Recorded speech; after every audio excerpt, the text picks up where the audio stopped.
सत्संग का महत्व। महात्मा बुद्ध एक गांव में ठहरे हुए थे।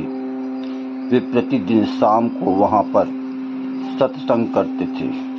भक्तों की भीड़ होती थी, क्योंकि उनके प्रवचनों से जीवन को सही दिशा बोध प्राप्त होता था। बुद्ध की वाणी में गजब का जादू था। उनके शब्द श्रोता के दिल में उतर जाते थे। एक युवक प्रतिदिन बुद्ध का प्रवचन सुनता था। एक दिन जब प्रवचन समाप्त हो गए तो वह बुद्ध के पास गया और बोला, महाराज, मैं काफी दिनों से आपके प्रवचन सुन रहा हूँ, किंतु यहाँ से जाने के बाद मैं अपने गृहस्थ जीवन में वैसा आचरण नहीं कर पाता जैसा यहाँ से सुनकर जाता हूँ।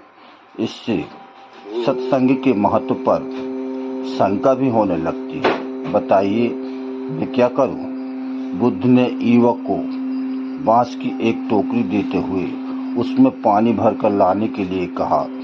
युवक टोकरी में जल भरने में असफल रहा। बुद्ध ने यह कार्य निरंतर जारी रखने के लिए कहा। युवक प्रतिदिन टोकरी में जल भरने का प्रयास करता, किंतु सफल नहीं हो पाता था। कुछ दिनों बाद बुद्ध ने उससे पूछा, इतने दिनों से टोकरी में लगातार जल डालने से क्या टोकरी में कोई फर्क नजर आया? युवक बोला, एक फर्क जरूर नजर आया। पहले टोकरी के साथ मिट्टी जमा होती थी, अब वह साफ दिखाई देती है। कोई गंदगी नहीं दिखाई देती है और इसके छेद पहले जितने बड़े नहीं रह गए, वे बहुत छोटे हो गए हैं।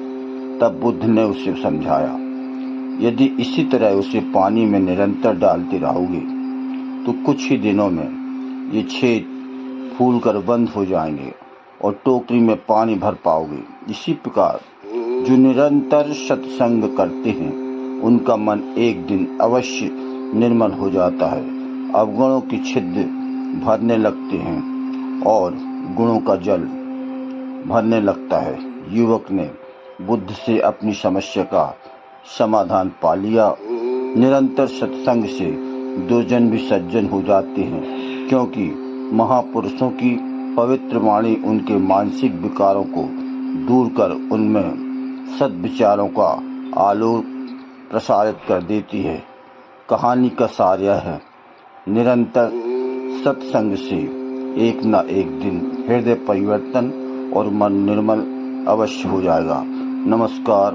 बुद्धं शरणं गच्छामि। जय हिंद, जय भारत।